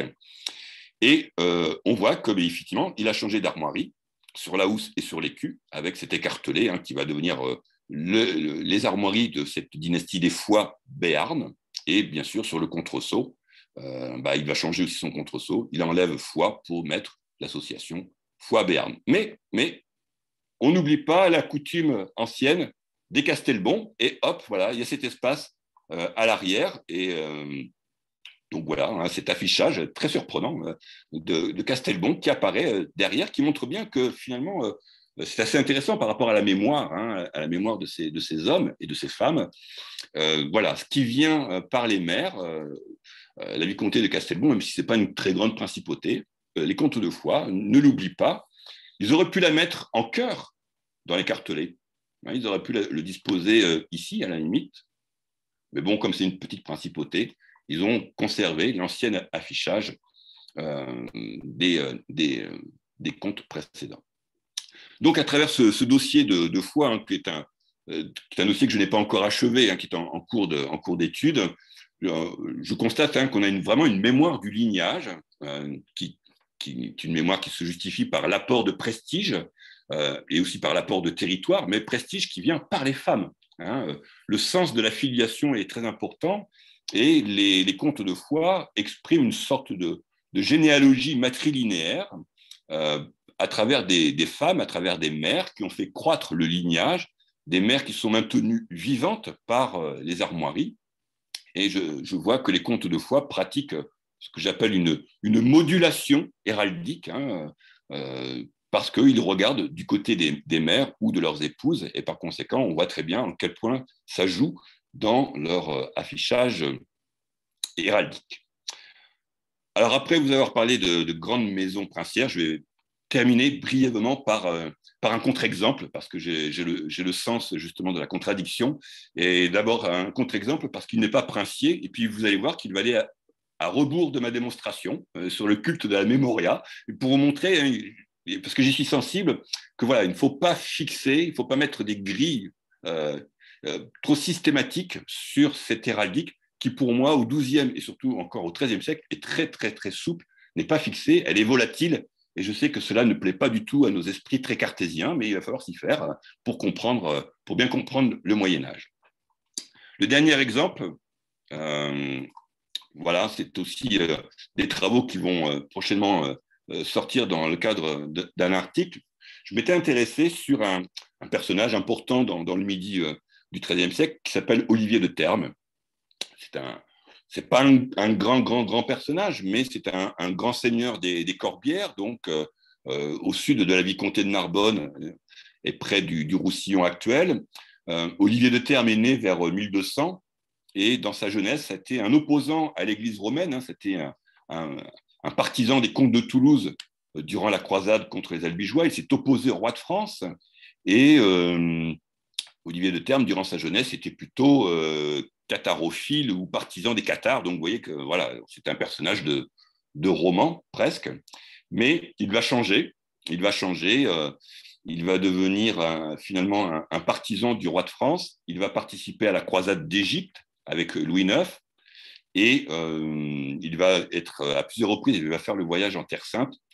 Et finalement, il va mourir à Acre en 1274. Donc voilà une belle conversion, hein, d'un catharisant qui va devenir un parfait chevalier, serviteur du roi et serviteur aussi de l'Église romaine, en partant lutter contre les infidèles plus facilement détectable que les cathares. Alors, c'est un seigneur important, mais ce n'est pas pour autant un baron. Hein. La croisade albigeoise a affaibli les revenus de cette famille de Termes. Et il faut bien voir que Olivier de Termes vit des subsides accordés par le roi. Hein. C'est son service militaire qui lui permet de se maintenir à peu près à niveau. Mais ce n'est pas un prince, ce n'est pas un seigneur dominant. La preuve, les 2 empreintes de sceau que l'on connaît pour Olivier de Termes, ce sont des empreintes qui font 40 mm, c'est-à-dire que c'est vraiment de la taille d'une bulle. Et ce sont des empreintes monofaces. Vous voyez, donc il n'a pas eu l'occasion de faire des matrices je dirais, de très très grandes, qui permettent un grand affichage dans la cire. Olivier de Termes est sans doute, j'en suis presque convaincu, est sans doute le premier de son lignage à avoir adopté un sceau, sans doute dans les années 1230-1240, et il est donc aussi le premier à avoir adopté les armoiries. Hein, donc c'est Olivier de Termes qui est le fondateur des armoiries de son lignage. Il va créer des armoiries. Je vais m'arrêter là. Alors celles-ci sont assez originales parce que ce soit sur le moulage que vous avez à gauche ou sur une autre empreinte à partir d'une autre matrice, vous voyez qu'il n'y a pas beaucoup de modifications, hein, à part dans le champ où on a un petit décor très très très fin. Mais c'est des armoiries qui m'avaient attiré l'œil parce que, a priori, on voit que ce sont des armoiries pleines. Il n'y a pas de motif, il n'y a pas de lion, alors que dans toute l'aristocratie du secteur, ils ont tous des lions. Pas de lion, pas de motif géométrique, rien, une surface plane. Donc, sans doute que Olivier porte des armoiries qui sont pleines. Et c'était l'objet de mon travail. Je m'étais un petit peu interrogé sur le plein dans le Midi. Michel Pastoureau avait fait un article et il avait dit, voilà, le plein est une figure surtout littéraire. On trouve beaucoup de pleins dans la littérature, mais dans l'héraldique réelle, il y en a très peu. Et c'est vrai. Il y en a peu, et dans le Midi, moi je n'en connais que 2, celle d'Olivier de Termes et une autre plus célèbre, qui sont celles des vicomtes de Narbonne, qui sont bien attestées, bien connues, et qui portent de gueules pleins, et sur lequel là aussi j'ai réfléchi et émis un certain nombre d'hypothèses pour expliquer cette couleur rouge de cette nouvelle dynastie de Narbonne, qui est en fait issue de la maison de Lara, famille castillane, et qui explique sans doute en grande partie pourquoi ce rouge a été choisi, mais c'est un autre sujet d'intervention, je ne vais pas trop m'aventurer là-dessus. Alors, effectivement, si on prend le sceau des vicomtes de Narbonne, voici ce que ça donne. Hein. On a ici le sceau en 1260 d'Amalric Ier, vicomte de Narbonne, donc issu de la maison de Lara, et effectivement, on le voit très bien sur l'écu et sur le revers, qui est un revers armorial, avec là aussi un très bel écu, mais de surface plane, donc effectivement, et qui portait de gueules pleins. Armoirie que l'on retrouve chez son épouse, Philippa de la maison d'Anduze, mais qui est issue de la maison des comtes de Toulouse. Et donc, vous voyez que je ne peux pas y échapper à cette croix raymondine. Je ne pouvais pas m'empêcher de vous la montrer quand même, pas seulement qu'en illustration. Et donc, Philippa, vicomtesse de Narbonne, comme elle le dit dans la légende, mais sur son empreinte principale, elle s'affiche avec symboliquement 2 croix raymondines, 2 croix de la maison de Toulouse qui figurent à côté de ses flancs. Elle porte un très joli manteau de vert. Vous voyez, on s'y retrouve, hein, on reste vraiment dans le même monde, on est dans un microcosme. Et au revers, enfin, sur son contresceau, enfin, elle daigne porter les armoiries de monsieur le vicomte, et on voit bien que c'est un écu plein. Alors bien évidemment, le premier réflexe qu'on peut avoir lorsqu'on regarde le sceau, je vais y revenir, le sceau d'Olivier de Termes, on peut partir sur des hypothèses assez simples. Première hypothèse, qui a été énoncée par plusieurs érudits locaux, mais vous allez voir que je remets en question. Certains ont dit, Olivier de Termes, il porte comme les vicomtes de Narbonne, il porte de gueules pleins. Oui, il pourrait éventuellement porter de gueules pleins s'il y avait un lien de parenté. Mais j'ai recherché, je n'ai trouvé aucun lien de parenté entre la maison de Termes et la maison des vicomtes de Narbonne, et encore moins avec les vicomtes de Narbonne-Lara.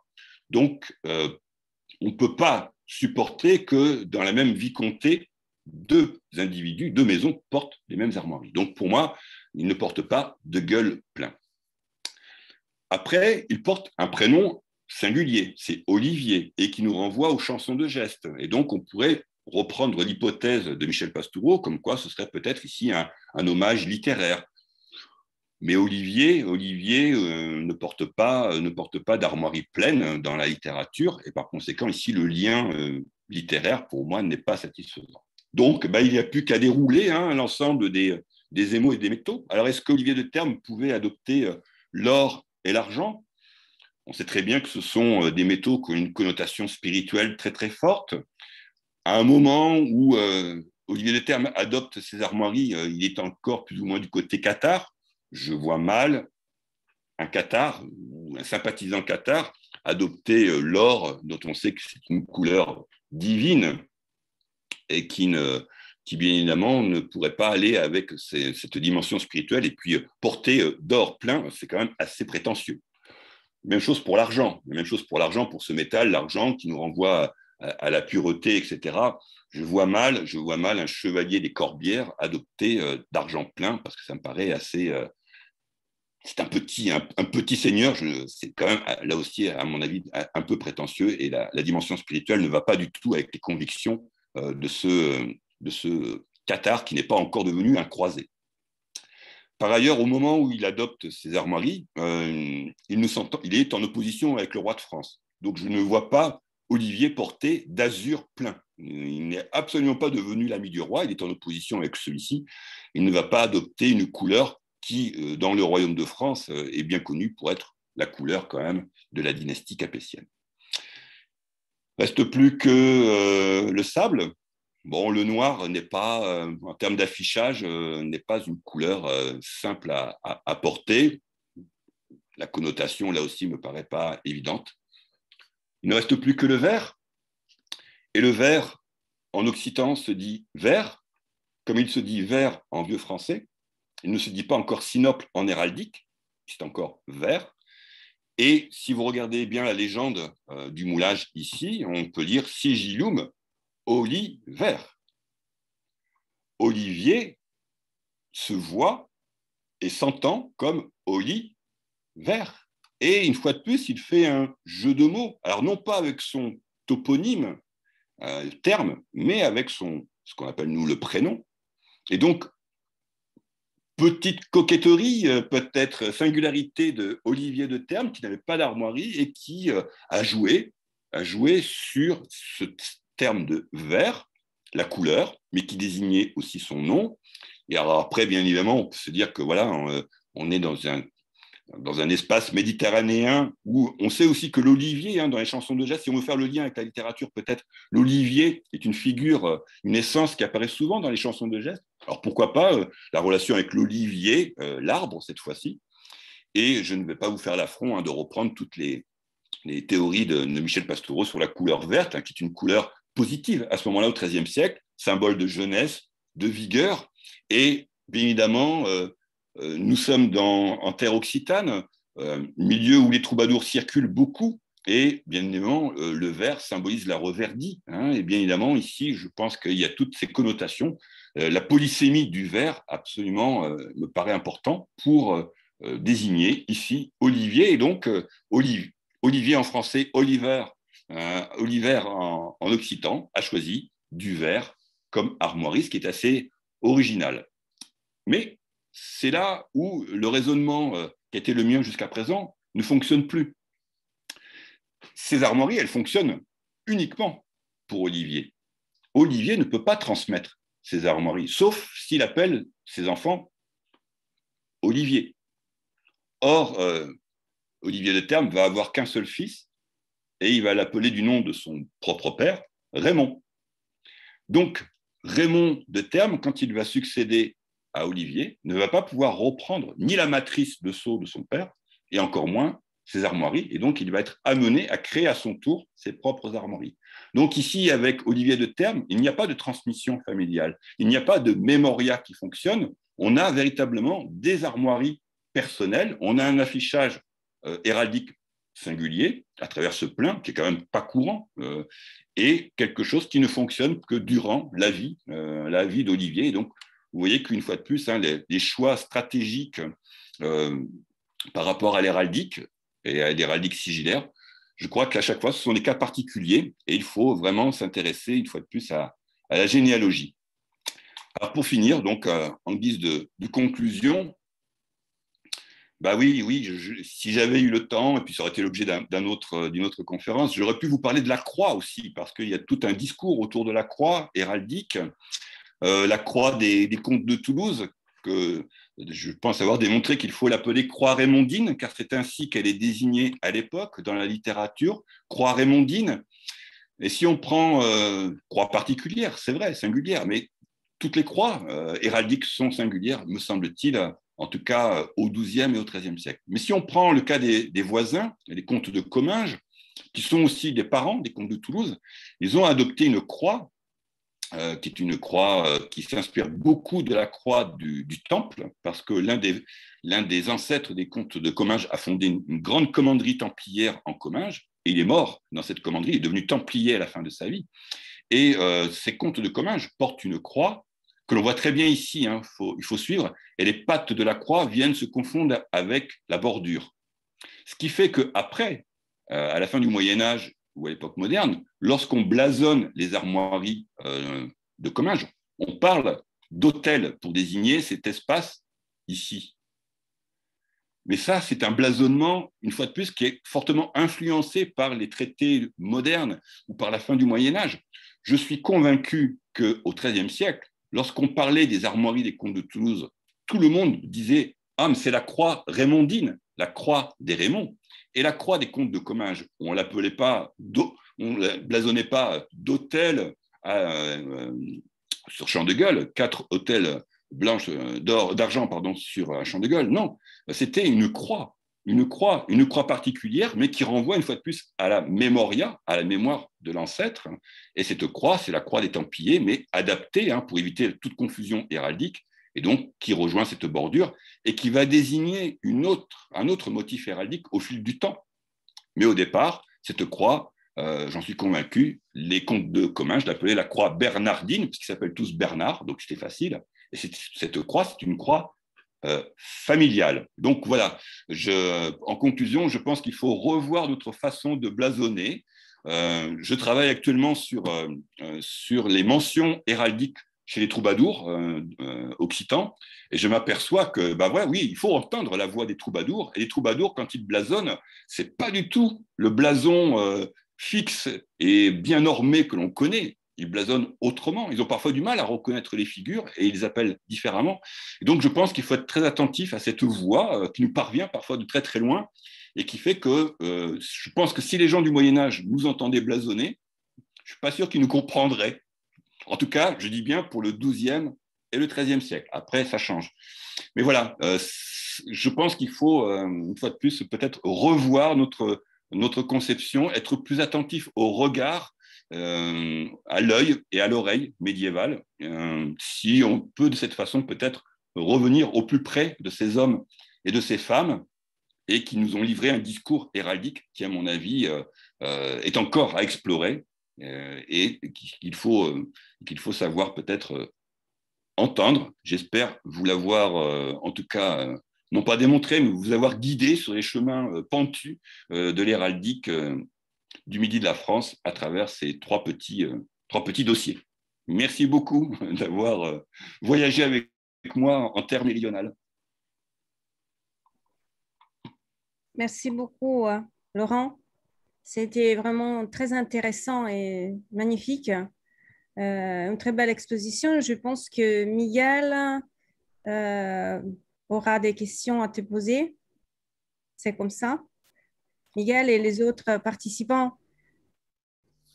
Eh bien oui, évidemment. Tout d'abord, je rejoins Alessandra pour te remercier, Laurent. C'était un voyage vraiment fascinant par ces trois dossiers que tu nous as proposés, où tu as réussi à conjuguer la sigillographie et l'héraldique avec, évidemment, ce qui est beaucoup plus grand, plus vaste, c'est-à-dire l'histoire culturelle, l'histoire politique, l'histoire sociale.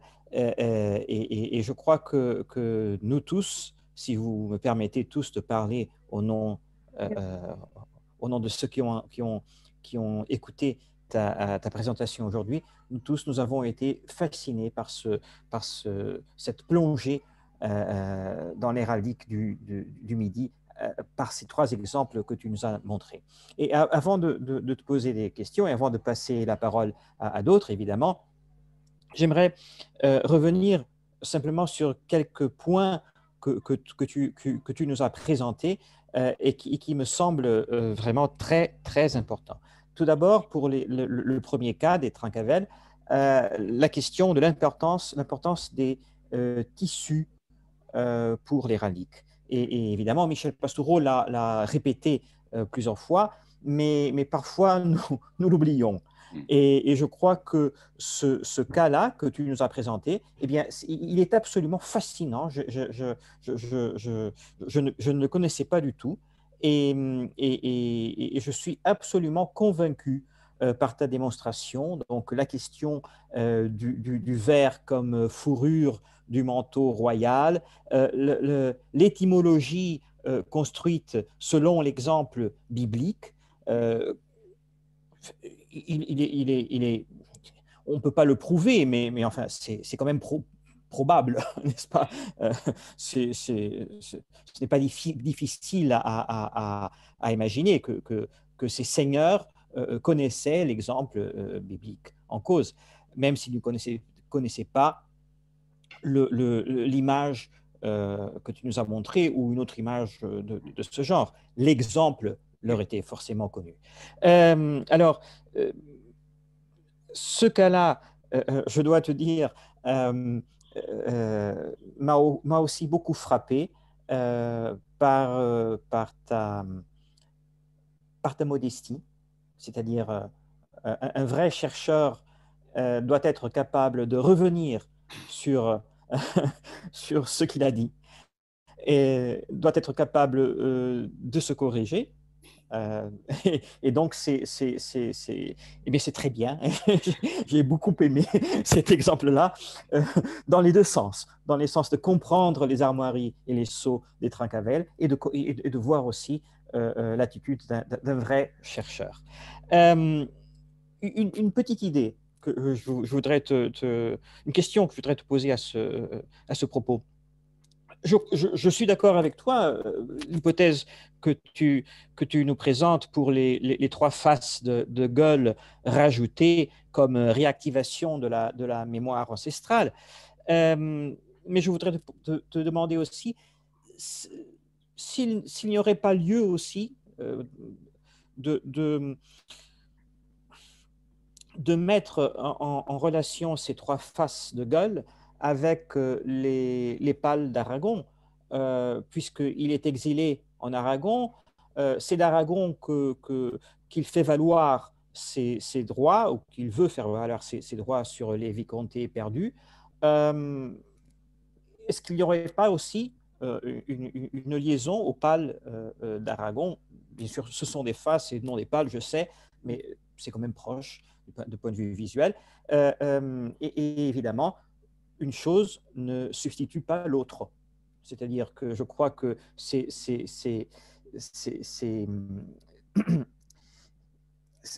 analyses, ou plutôt ces symboliques, peuvent parfaitement se superposer. Et je crois même que pour cette époque, plus de superposition, mieux. C'est-à-dire que le plus on peut rajouter de symbolique, eh bien, les armes en deviennent plus riches, plus capables aussi de se connecter, n'est-ce pas? Donc, bon, c'est mon premier commentaire avec cette question que je te laisse. Mais je voudrais te dire aussi que pour les contes de foi, j'aimerais reprendre ce que tu as dit à propos de l'érudition du XVIIe et du XVIIIe siècle, qui est si souvent mal interprétée et souvent oubliée par les historiens d'aujourd'hui. Et je crois que ce que tu nous as présenté montre parfaitement que c'est un oubli souvent injuste. Il faut examiner ces sources modernes, bien sûr, avec un esprit critique, mais souvent, elles nous permettent d'accéder à des images ou à des descriptions qui sont essentielles pour remplir des vides qui se sont créés jusqu'à nos jours. Et du reste, ces travaux d'érudition héraldique de l'époque moderne, évidemment, ils ont été assez mal vus depuis qu'on a essayé de créer une héraldique scientifique au XIXe siècle et au XXe siècle. Mais désormais que cette héraldique est créée, eh bien, je crois que cela vaut le coup de revenir sur ces travaux et de les récupérer avec un autre esprit. Et je profite pour signaler à tous l'excellent numéro de la revue du XVIIe siècle qui vient de paraître, où Pierre Couot a coordonné un dossier précisément sur l'héraldique au XVIIe siècle, un excellent dossier où précisément cette idée-là est très présente. D'ailleurs, ce que tu disais à la fin de ta présentation sur le langage héraldique, sur la langue héraldique, eh bien, le père Ménestrier l'avait très bien compris. Il le dit expressément. Il dit la langue héraldique du XIIIe et du XIVe siècle, ce n'est pas une langue spécifique, c'est une langue courante. Donc, il n'y a pas de langue héraldique au début. Ce n'est que parce que les spécialistes du blason, disons comme ça, continuent d'utiliser cette langue qui n'est plus en usage à partir du XVe siècle qu'on peut parler d'un langage héraldique figé. Et donc, cette conscience-là, le père Ménestrier, eh bien, il l'a absolument. Et plusieurs érudits du XVIIe et du XVIIIe siècle l'ont absolument. Et finalement, pour le dernier cas que tu nous as présenté, mais c'est une réflexion valable pour les trois cas, tu nous as parfaitement montré une donnée essentielle lorsqu'on parle de l'héraldique du XIIe, du XIIIe et du XIVe siècle, c'est sa plasticité. Les normes, les règles existent, certes, donc l'héraldique n'est pas gratuite, ces figures ne sont pas adoptées d'une façon entièrement libre, parce que l'héraldique est déjà un système, c'est-à-dire que toutes les figures établissent une connexion entre elles, donc elles ont une certaine uniformité, un certain esprit, si on veut, mais il est vrai, et tu nous l'as montré d'une façon magistrale, que à cette époque, rien n'est encore figé. Les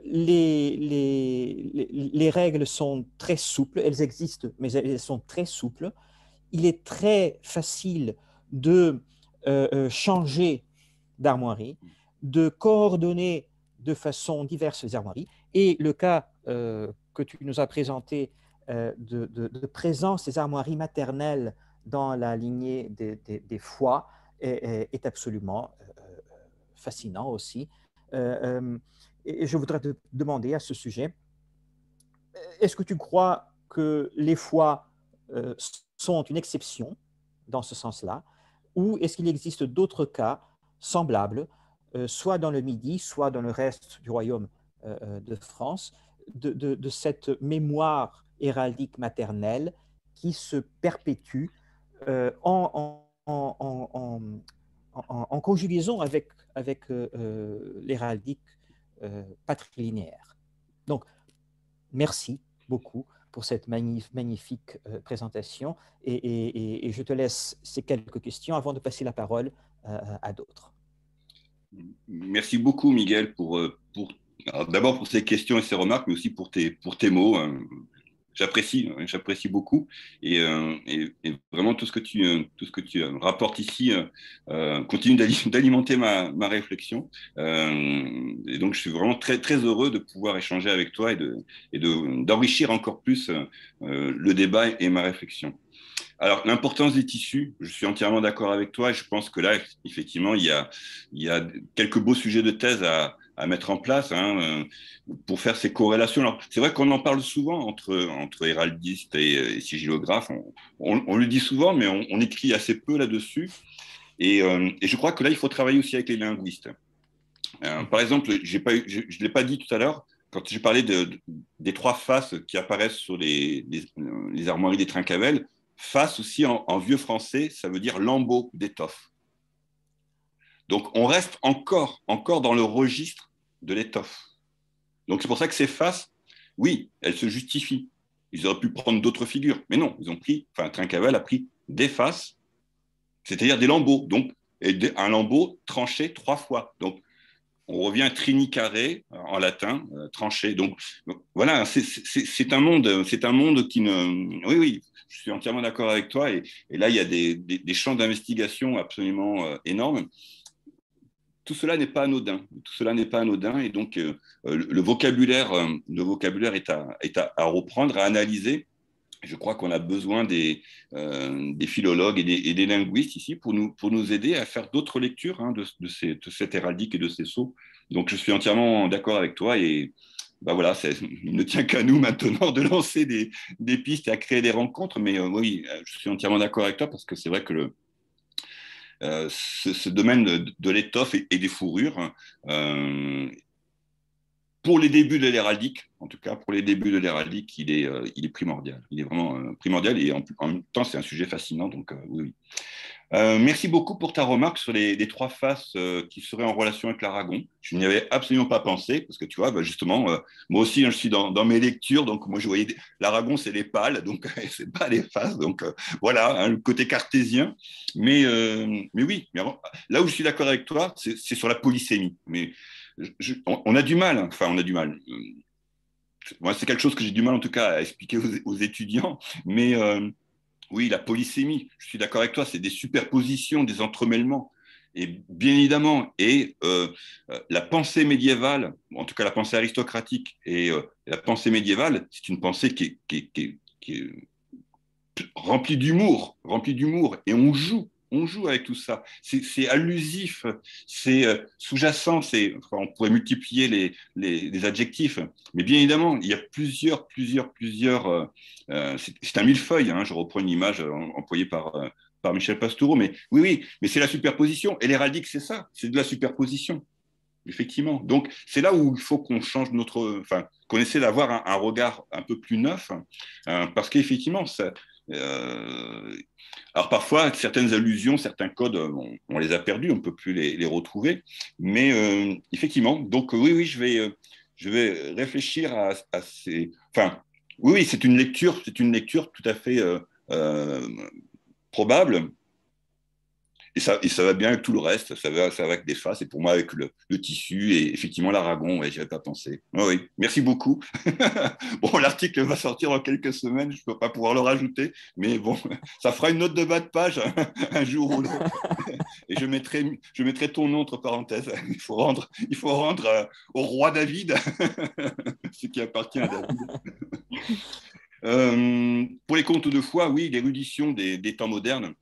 Absolument. Alors là, c'est pareil, il faut le lire avec tout un appareil critique, bien évidemment. Mais pour moi, c'est des vestiges archéologiques. Ces gravures, ces descriptions. Alors c'est vrai, souvent l'équipement n'est pas un équipement du 12e, du 13e, souvent c'est un équipement moderne, etc. Mais bon, faire abstraction de ça. Mais les légendes, parfois, on a la légende entière.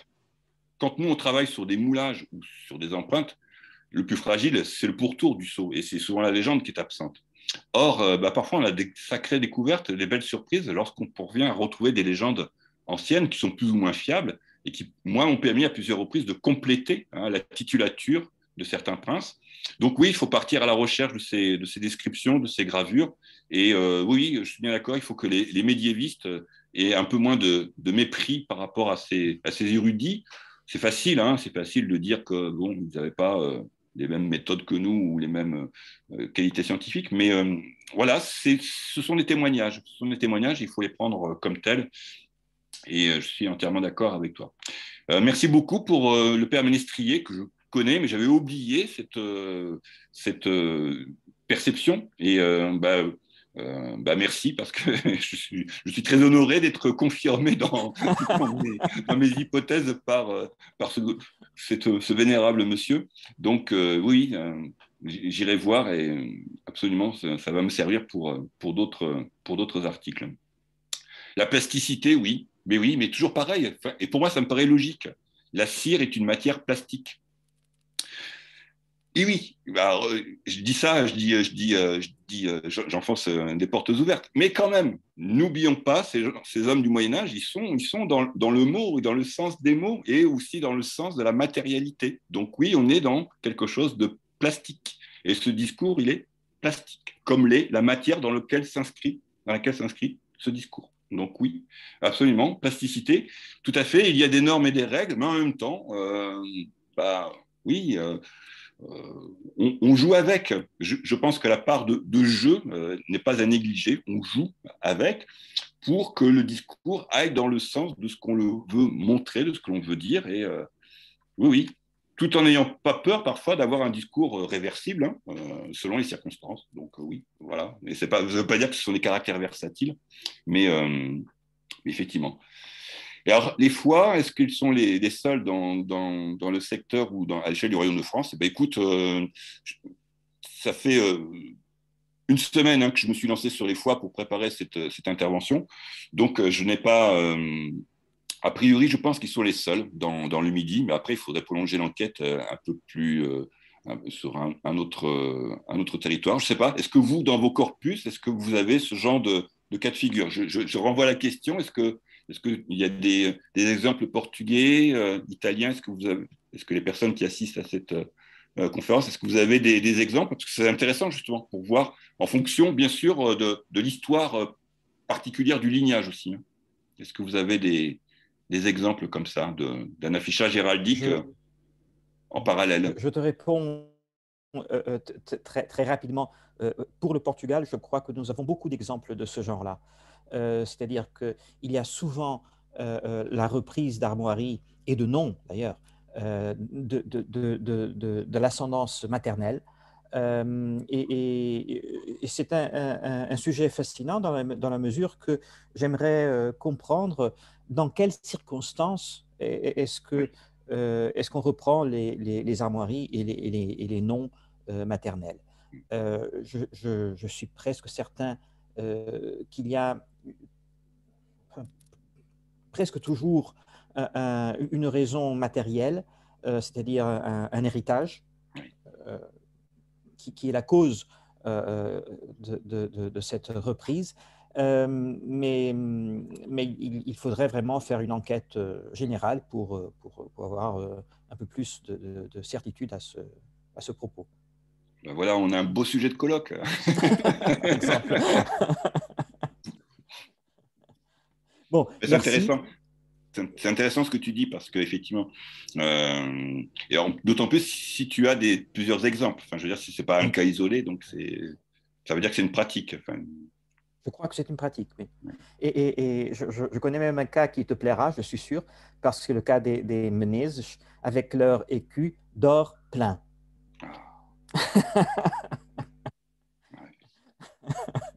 Très bien. Alors, oui, Franco. Voilà, vous m'entendez?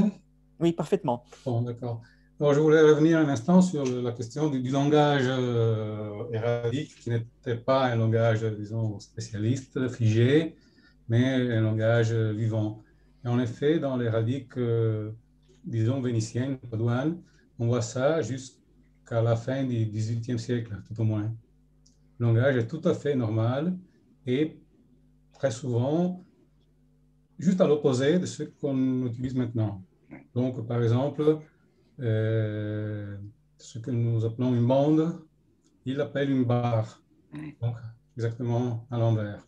mais pour eux, c'était normal. Et donc, il faut à chaque fois faire le raisonnement, de comprendre ce qu'ils voulaient dire. Et souvent, ce sont des termes qui sont les mêmes que l'on utilisait dans la pratique des artisans, par exemple, ou de la gastronomie, etc. Donc, c'est seulement au XVIIIe, XIXe siècle que ça a commencé à se figer et à se franciser dans un certain sens. Et cela est devenu dominant avec les Savoies. Donc, disons, après l'unification du territoire italien et donc l'imposition du langage héraldique du royaume de Sardaigne et du duché de Savoie auparavant. Ce qui fait que maintenant, on ne comprend plus, si on n'a pas une formation spécifique, on ne comprend plus ce que ça veut dire, parce que ce sont des termes absolument... Et heureusement que nous n'avons pas le sable, et les gueules, et le sinople, nous avons le noir, le rouge et le vert, mais heureusement, autrement, ce serait encore plus difficile. Et en ce qui concerne la présence des armoiries maternelles ou du côté féminin de la famille, ce que je connais, non, nous n'avons pas de cas particulier comme c'était le cas des contes de foie avec le cul de la mère au dos du cheval. Mais à Padoue, bon, je l'ai déjà dit autrefois, à la basilique Saint-Antoine, nous avons plein de monuments funéraires de jeunes ou moins jeunes allemands et polonais. Et là, nous avons plein d'armoiries maternelles et même grand-maternelles du côté féminin, qui évidemment relèvent d'une tradition qui n'est pas la tradition italienne, mais qui se trouve en Italie, puis ils sont morts là. Donc, on peut trouver plusieurs cas de ce genre-là. Et je crois que c'est tout. Merci beaucoup pour ces comparaisons avec la péninsule italienne. Alors, c'est vrai, la question d'une langue vivante et que parfois, avec des inversions par rapport au langage usuel, enfin, qui est le nôtre, c'est vrai que pour les contes de foire, j'en ai pas parlé, mais à un moment, j'ai des descriptions de la fin du Moyen-Âge où effectivement, les pâles sont appelés des bandes. Donc, effectivement, on voit que c'est pas... Et c'est surprenant, on se dit qu'ils n'arrivent pas à lire, mais non, en fait, c'est juste pour eux, ça se présente comme ça. Et je pense que là aussi, on parlait tout à l'heure des érudits étant modernes, mais alors, c'est un petit peu la chance qui fait que parfois on parvient à ce genre d'informations, mais les vidimus, le fait d'avoir au XIIIe, parfois au XIVe siècle, des notaires ou des officiers royaux qui vont faire une description très succincte du sceau. Alors certains, on voit, ils maîtrisent l'héraldique, donc ils vont blasonner correctement, mais des fois, ils font des descriptions qui est celui du langage courant, et c'est intéressant aussi, ça nous montre bien la perception au quotidien de ces images. Et là, c'est pareil, mais bon, on ne peut pas mener d'enquête exhaustive sur tous les vidimus qui existent à l'intérieur des différents royaumes, mais voilà, de temps en temps, on a de très belles surprises, et c'est ce que moi j'appelle l'archéologie du sceau, ou de l'héraldique, à travers ces témoignages écrits par des personnes qui sont ou des spécialistes ou parfois des personnes qui ne maîtrisent absolument pas du tout ce qui pour nous est devenu une discipline. Donc c'est bien, c'est réjouissant parce qu'on a encore plein de choses à découvrir. Et ce qui fait râler, c'est que c'est le hasard parfois, comme quand on se balade dans un champ et qu'après l'orage, il y a des vestiges qui remontent. Ben oui, c'est la même chose quand on va dans un fonds d'archives. Des fois, on trouve, non pas ce qu'on cherchait, mais on trouve des réponses à des questions qu'on se posait 10 ans, 15 ans auparavant. Mais c'est bien, ça nous laisse de l'espoir. Merci en tout cas pour cette comparaison avec Padoue et Venise. Ah, ben voilà la relève. En fait, les nouveaux héraldistes. Voilà. Ah ouais. Bonjour. Est-ce que je peux parler? Ça m'a beaucoup intéressé la question des croix à la fin, de la croix raymondine et la croix bernardine. Oui. Parce que justement, c'est une question dont on discute souvent, comment appeler ces croix-là. La croix de Toulouse ou raymondine, évidemment, c'est aussi la croix de Pise. Et à Pise, il y a tout un débat, comment appeler cela, la croix à clé ou de Toulouse, mais on est à Pise, la croix de Pise, mais le reste de la Toscane, absolument pas, etc. Et donc avoir déjà une terminologie qui est philologiquement correcte, disons, et qui ne rendra pas tellement un territoire et donc qui ne se prête pas à être exporté tel quel dans un autre territoire, mais qui remonte aux personnes, donc aux prénoms des personnes qui l'ont utilisé la première fois. Ça, puis c'est question de voir les dates, de voir qui a été vraiment le premier qui a commencé à utiliser une telle croix ou une telle figure, etc. Mais c'est quand même un pas en avant d'avoir des termes. Je pense que pour le XIIe siècle, effectivement, pour ces croix, très vite, elles sont adjectivées, en fait. On les qualifie parce que c'est la croix liée à un lignage, à une dynastie. Donc, c'est la croix raymondine, c'est la croix bernardine. Et comme ce sont des croix qui ont des formes ou des couleurs particulières, elles sont aussitôt assimilées à la dynastie qui les porte. Donc, je trouve qu'en termes de communication, hein, c'est assez réussi. Ça fonctionne tout de suite. Tout le monde, sans même connaître l'héraldique, savait que c'était la croix des comtes de Toulouse ou la croix des comtes de Comminges ou la croix de Pise. Hein. Je pense que tout le monde savait la repérer. Alors après, ce serait intéressant de voir dans les textes comment on la qualifiait. Peut-être que c'était la croix pisane, tout simplement. Oui, bien sûr, mais c'est en dehors de Pise que se pose un problème. Ah oui. Bien, Laurent, je dois te dire que j'étais sûr que ta présentation allait plaire à Franco, qui était un philologue héraldiste. Et donc, c'est le top, hein, c'est le top de l'héraldique. C'est l'héraldiste parfait, je ne savais pas. Bon. Est-ce qu'il y a d'autres commentaires ou questions à poser à Laurent? C'est Christian. Monsieur Christian de Mérindol. Qui veut. Oui, simplement dire, et bon, je ne parle pas de la qualité de ce que nous avons entendu, tout le monde l'a dit. Au niveau du vocable, je connais plusieurs exemples où le pas est dit face ou l'inversement. Et un exemple très précis, le pas de Saumur, 1446, l'auteur, qui est un ecclésiastique peu érudit dans ce domaine, mais qui s'informe, mélange face et pas naturellement, ça ne le dérange pas et tout le monde comprend. Donc ce passage de face, enfin vertical et horizontal ne dérange pas. En fait, tout ça, c'est associé à des bandes, d'une verticale et d'une horizontale. Ça ne dérange personne. Voilà ce que je veux dire. Et c'est très important parce que parfois, dans certains décors, où on ne trouve que des bandes, n'est-ce pas? Eh bien, on sait qu'on est chez un tel ou chez un tel, parce que c'est la grande famille de la région. Et alors qu'il n'y a pas des mots, il n'y a rien, mais il y a ces bandes verticales ou horizontales, parfois obliques. Mais pour tout le monde, c'est compréhensible. Voilà, c'est tout simple. Et c'est comme ça qu'il faut aborder cette question. Et je vous remercie de ce souci de revenir à l'époque où a été créé. Et cette chose qui me frappe, vous l'avez souligné, mais il faut encore aller plus loin. La mémoire, c'est fondamental. La mémoire, c'est le nom, le vocable, mais aussi la terre. C'est très important. Cette seconde apport est souvent refusée.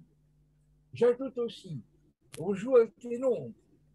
Je ne veux pas rentrer dans le détail, c'est difficile. Mais lorsque vous avez que 2 fenêtres sur certains châteaux où on souligne 2 couples, et lorsque vous avez 3 fenêtres dans le même château où l'on souligne l'apport d'une nouvelle femme, peut-être faut-il réfléchir. Je ne dis pas plus, pensez à ce que je viens de dire. Merci. Merci, Monsieur de Mérindol. C'est un plaisir de vous écouter à nouveau. Oh, que de mystère, que de mystère. je vais compter mon nombre de fenêtres sur les tours du château de Foix. Eh bien, Laurent, je te remercie infiniment pour cette présentation qui je crois, on peut dire qu'elle clôt avec une clé d'or ce webinaire que Marie-Alessandra et moi nous avons coordonné. C'était vraiment un grand plaisir de t'écouter aujourd'hui, de voir ce monde fascinant des sceaux et de l'héraldique de ces princes du Midi ou de ces seigneurs du Midi que tu nous as présentés. J'espère que ce sera la première d'une longue série d'occasions où nous pourrons tous nous retrouver et parler de ces questions-là.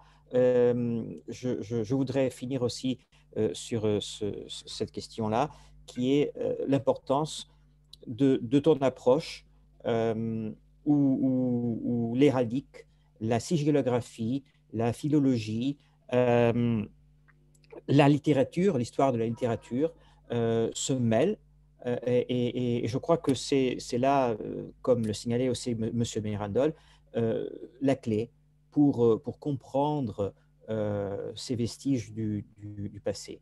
Alors, merci beaucoup pour cette remarquable présentation et j'espère que nous nous retrouverons bientôt pour discuter à nouveau de ces sujets-là. Marie-Alessandra, tu veux Oui, conclure? alors, on va conclure maintenant. Alors, avant de conclure, je voulais aussi remercier encore Laurent et souligner un aspect très important pour nos étudiants qui nous écoutent maintenant. Cela veut dire l'interdisciplinarité, l'importance de dialoguer avec d'autres disciplines qui ne sont pas le nôtre propre, mais qui nous aident beaucoup pour déchiffrer des langages ou des situations que nous n'arrivons pas à comprendre complètement tout seul. Pourtant, très important ce dialogue et c'est un peu ce que Miguel et moi, on cherche de faire soit dans les cours, soit aussi dans ces séminaires. Ce webinaire, ce cycle de webinaires que désormais est devenu une rendez-vous habituel. Et nous avons une très bonne nouvelle pour vous parce qu'on a décidé d'organiser aussi la prochaine année un troisième cycle. Donc, restez connectés, suivez-nous parce que vous aurez de nouveautés dans le prochain mois.